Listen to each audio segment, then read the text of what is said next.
تعالى اقول لك ازاي تعملي الفول المدمس في البيت ويبقى لونه فاتح كده وتحفه. فيديو النهارده اوعدك مش هتشتري فول من بره تاني، من جماله وحلاوته ولونه الفاتح زي ما انتوا شايفين. ما شاء الله الفول زي الزبده. هقول لك على كل التريكات اللي تخلي الفول فاتح وما يسودش منك ويبقى مزبت بالشكل ده. ان شاء الله هتعملي احلى فول لسحور رمضان. شجعوني بقى بلايك من ايديكم الحلوين. نسمي الله ونصلي على الرسول صلى الله عليه وسلم ونشوف هنعمل الفول التحفه ده ازاي. اول حاجه عشان تعملي فول ناجح واحسن من بتاع المحلات كمان، نوع الفول لازم يكون جيد. نختار حبات الفول المفروده الفاتحه، نبعد عن حبات الفول الصغيره اللي لونها غامق. وافضل حاجه طبعا يا جماعه الفول البلدي. عندي كيلو فول بلدي هحط عليه نص كوبايه فول مدشوش، والفول المدشوش هنا هيخلي الميه بتاعه الفول ناعمه. ونص كوبايه قمح مقشور من بتاعه البليله، ودي اللي هتقل ميه الفول من غير ما نحط لا دقيق ولا عدس. نص كوبايه القمح دي هتخلي ريحه الفول وهو بيستوي تجيب لاخر الشارع، وهتخلي طعم الفول تحفه. يبقى كده يا جماعه عندي كل كيلو فول بلدي بياخد نص كوبايه فول مدشوش ونص كوبايه قمح بليله مقشور. هحط عليه ميه واغسله كويس جدا تحت الحنفيه لحد ما الميه بتاعه الفول تبقى بالشكل ده. وهسيب الفول يتنقع لمده 24 ساعه. مده النقع ما تقلش عن 24 ساعه، لان ده يعتبر نص التسويه، وكمان عشان تقلل من زمن التسويه على النار. بعد ما نقعنا الفول لمدة 24 ساعة يعني ليلة كاملة، كده الفول خرج كل الغازات والسموم اللي فيه.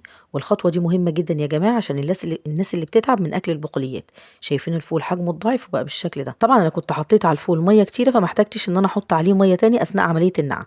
من الأول كده حطي على كل كيلو فول 3 أو 4 لتر مية، علشان الفول هيتشرب المية وتضطر إن انت تزودي مية تاني. احنا عاوزين الفول طول الوقت متغطي بالمية عشان قشرة الفول ما تتعرضش للهواء وتأكسد، وبعدين الفول وقت التسوية يسود منك. هغسل الفول كويس جدا وهصفيه وهحطه في القدر اللي هيستوي فيه على طول، مش هنسيبه في المصفى يتصفى خالص يا جماعه. غسلتي الفول حطيه في القدر على طول، وهنزل عليه بالميه المغليه. ما ينفعش نحط ميه بارده من الحنفيه، لازم الميه تكون بتغلي. هغطي الفول بالميه وهحط بقى الخضار اللي هيخلي طعم وريحه الفول تحفه. جزرتين مبشورين وقطيتين شلت القشر بتاعهم وقطعتهم مكعبات. وعشان تشيلي القشر بتاع القوطة هتحطي القوطة في مية سخنة بتغلي لمدة 5 دقايق، وبعدين تحطيهم في مية عادية من الحنفية. هتلاقي القشرة بتاعت القوطة اتشالت معاكي بكل سهولة.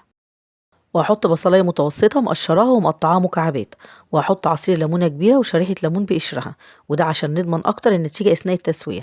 هتمنع الأكسدة والفول لونه مش هيسود. ونص معلقة صغيرة كركم، والكركم هنا برضو يا جماعة هيمنع عملية الأكسدة للفول أثناء التدميس. وهغطي القدرة واحطها على النار على طول.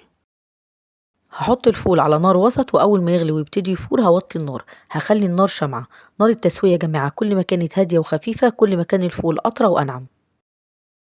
وبعد ساعة ونص هفتح عليه. هتلاقي المية بتاعة الفول قلت، هتبتدي تزودي مية سخنة بتغلي. هغطيه بالمية. المية يا جماعة لازم تكون مية سخنة بتغلي. الخطوة دي مهمة جدا. لو حطيتي مية عادية من الحنفية الفول هينشف ومش هيستوي مهما فضل على النار. هتلاقي حبات الفول ناشفة كده ومش مزبدة. أنا بقولك على خبرة السنين في تدميس الفول. إن شاء الله هتعملي أحلى وأجمل فول في سحور رمضان. وما تنسوش أختكم في الله من حظ دعواتكم في رمضان. وهنا بقى كنت نسيت احط توم في الاول، احط معلقه توم صغيره بتخلي ريحه الفول تحفه وهو بيستوي. وهغطي عليه واسيبه يكمل السوا بتاعه.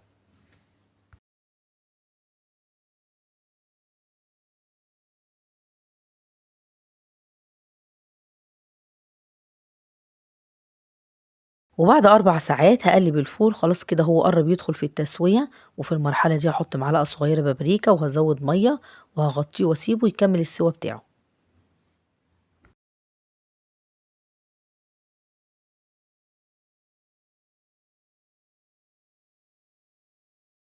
بصوا ما شاء الله الفول عامل ازاي، لونه فاتح ومزبد وتحفه.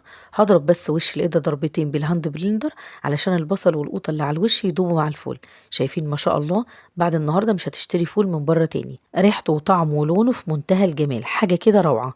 مده التسويه 6 ساعات على نار هاديه. بنسيبه يغلي الاول غليتين وبعدين نهدي النار طول مده التسويه. واخر حاجة بعد ما نطفي النار هحط على وش الفول عصير ليمونة كبيرة، وده علشان وش الفول يفضل لونه فاتح وما يسودش لحد ما يبرد وتحطيه في اكياس وتحطيه في الفريزر.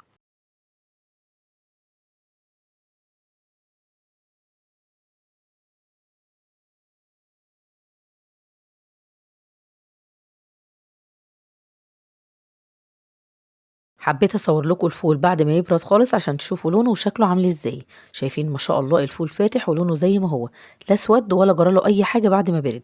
هنحط بقى الفول في اكياس بلاستيك من بتاعة التلاجة على حسب الاستخدام. يلا بقى هاتي الفول ودمسيه في البيت عشان ترتاحي طول شهر رمضان. اللهم بارك لنا فيما تبقى من شعبان وبلغنا رمضان. لو استفدتوا بقى من فيديو النهارده ما تنسوش تعملوا لايك وشير للفيديو، ولو اول مره تشوفوا قناتي ومش مشتركين تشتركوا وتفعلوا الجرس الصغير عشان يوصل لكم اشعار بكل وصفاتي الجديده. وما توفيقي الا من عند الله، دمتم في رعايه الله، رمضان كريم، سلام عليكم.